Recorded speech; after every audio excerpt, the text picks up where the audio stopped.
Hi, welcome to our passion project. It's called NDB Savage, and it's focused on mental health. My name is Michaela. And I'm Liz. So an overview of our passion project. Our mission is to help teenagers feel that they are not alone. We also want to educate them on how to relieve their stress and the stress of others.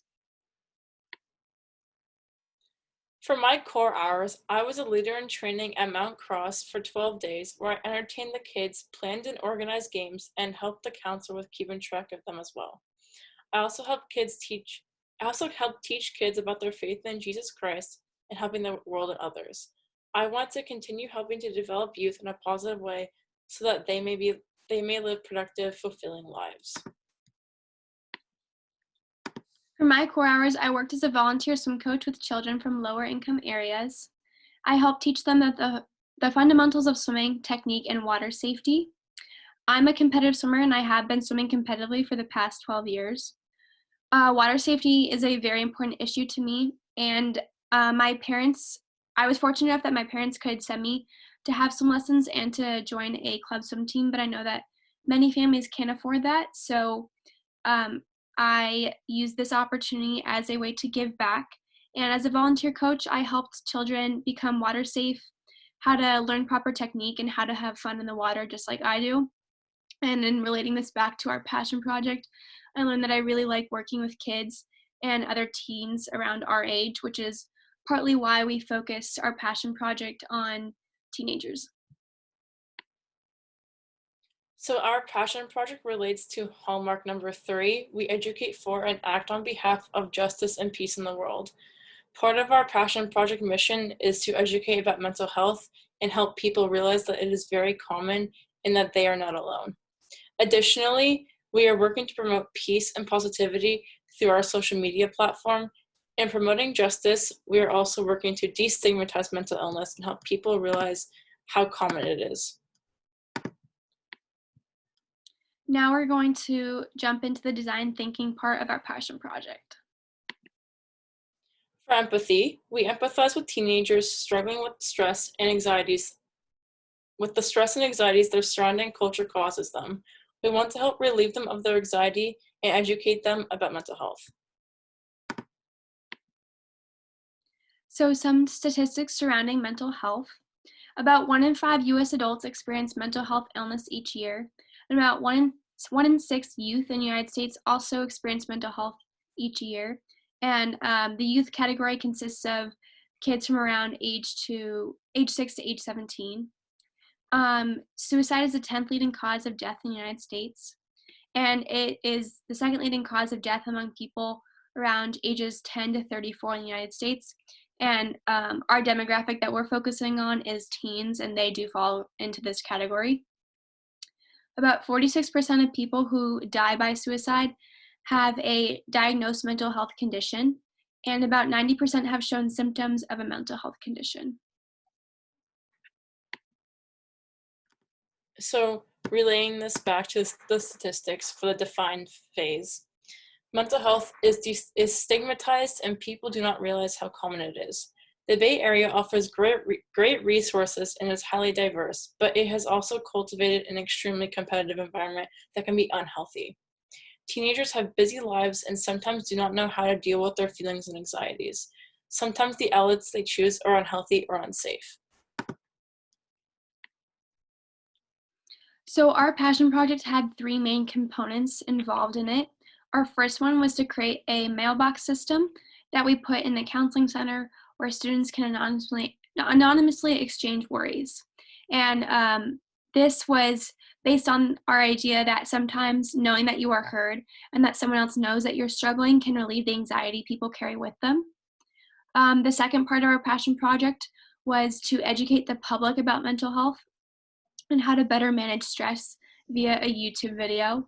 And our third idea was to create a social media platform that radiates positivity with motivational or comforting messages. And throughout our whole passion project, our idea was to kind of involve it within our local community of Notre Dame, the local community of where we live, and then on a more global platform. So Our original idea was to have that local aspect, like Michaela said, and educate students at schools around the area about mental health and how to cope with it and like what the signs are.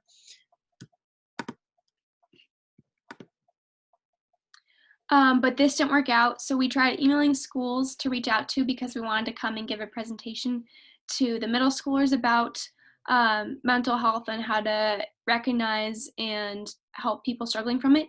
But many of them either said no or they didn't respond. So instead, we decided to make a YouTube video for everyone to see. Here are some pictures of the mailboxes that we had in the counseling center and in Ms. Tosky's office. And this is a little snapshot of our Instagram page where we have inspirational quotes or thoughtful messages just to get people thinking and that have friendly, nice little reminders on them. And then here is our YouTube video, which we will play now.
Okay, class, I'm handing back the test from last week's exam.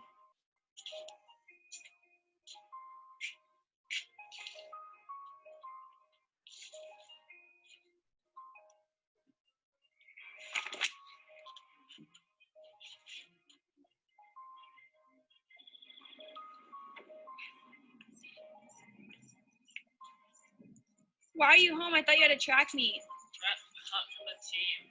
Why? It's not good enough.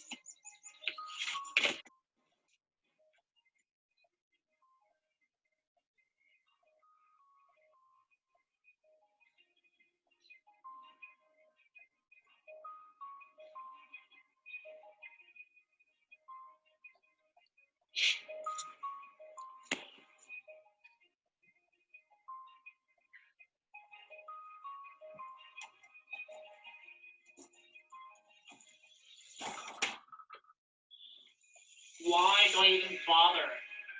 Just gonna fail.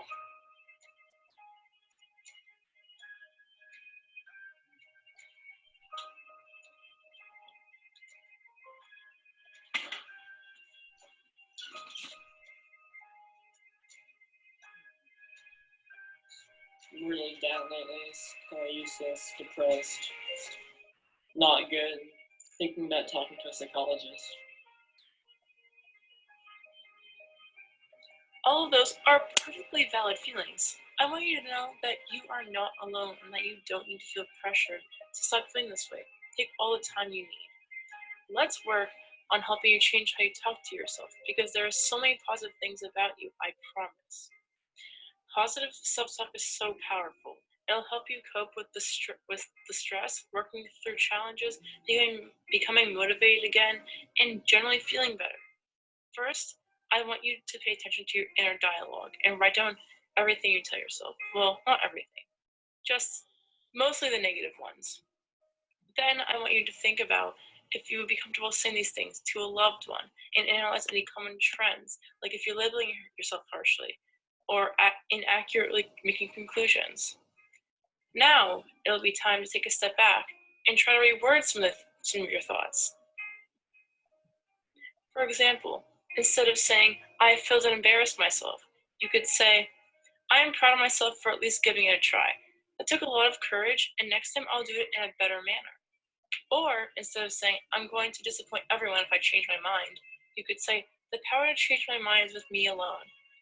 Others will eventually understand my decision. I know this isn't easy, but coming to me is a great step in the right direction.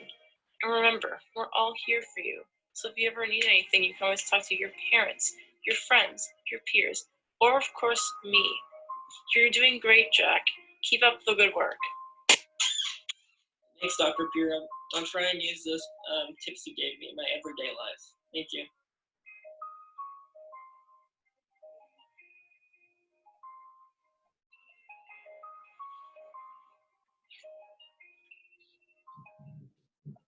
I can do this. According to the National Alliance on Mental Illness, 1 in 5 adults each year in the United States suffer from a form of mental illness. And 1 in 6 youth, ages 6 to 17, also suffer in the United States each year from a form of mental illness. These numbers are high, which demonstrates that there is clearly an in-need population that needs our help. Just because you physically can't see someone who is suffering or is in pain doesn't mean that they aren't sick or need our help. Nearly half of American households have had someone seek mental health treatment this year, but many still perceive cost and lack of insurance coverage as barriers to seeking help, according to a recent national poll by APA's Practice Doctorate. Not every household has the ability or financial circumstance to seek out professional help or treatment for a loved one who is suffering from mental illness, but that's where you can make a difference. People who suffer from depression or a form of mental illness are likely to exhibit some of the following signs: sadness, tiredness, trouble focusing, anger, irritability, sleeplessness, sleep issues, anxiety, isolation, and more. If you recognize someone who is displaying these symptoms, they could be suffering from depression or a form of mental illness. So reach out to them. It could be anything from checking in after a bad day or to listening them talk about how they're feeling. We're all in this together.